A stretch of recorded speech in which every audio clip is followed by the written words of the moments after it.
ইউক্রেনের নিপ্রো শহরে একটি আবাসিক ভবনে ড্রোন হামলায় প্রাণহানির ঘটনা ঘটেছে। স্থানীয় সময় শুক্রবার দিবাগত রাতে এই হামলা চালানো হয়। নিপ্রোর ইমার্জেন্সি সার্ভিসেস কর্তৃপক্ষ জানিয়েছে, রুশ ড্রোন হামলায় একটি 9 তলা ভবন মারাত্মকভাবে ক্ষতিগ্রস্ত হলে হতাহতের এই ঘটনা ঘটে।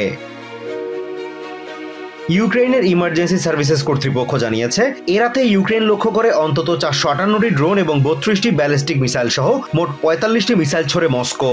তবে ইউক্রেনিয়ান এয়ারফোর্স 406টি ড্রোন এবং 9টি মিসাইল প্রতিহতের দাবি করে। এরপরও অন্তত 25টি স্থানে হামলায় সফল হয়েছে রুশ বাহিনী। এদিকে নিপ্রো ছাড়াও খার্কিভ অঞ্চলে রুশ হামলায় একটি গ্যাস স্টেশন বিধ্বস্ত হয়ে বেশ কয়েকজন আহত হয়েছে বলে জানিয়েছেন সেখানকার গভর্নর ওলে সিনিয়েহুবভ। যোগাযোগের মাধ্যম টেলিগ্রামে এক পোস্টে সিনিয়েহুবভ দাবি করেন, সেখানে আঘাত হানা ক্ষেপণাস্ত্রটি একটি গাইডেড এরিয়াল বোমা ছিল।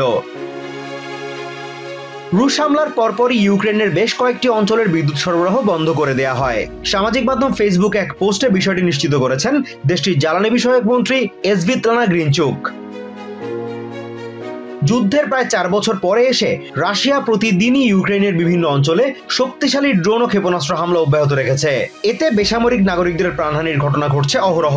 পাশাপাশি গত শীতের মতো এবারে শীত মৌসুম ঘিরে ইউক্রেনের বিদ্যুৎ সরবরাহ ব্যবস্থাকে হামলার লক্ষ্যবস্তু বানাচ্ছে মস্কো। তবে ক্রেমলিন বেসামরিক নাগরিক ও স্থাপনার উপর হামলার অভিযোগ বরাবরই নাকচ করে আসছে।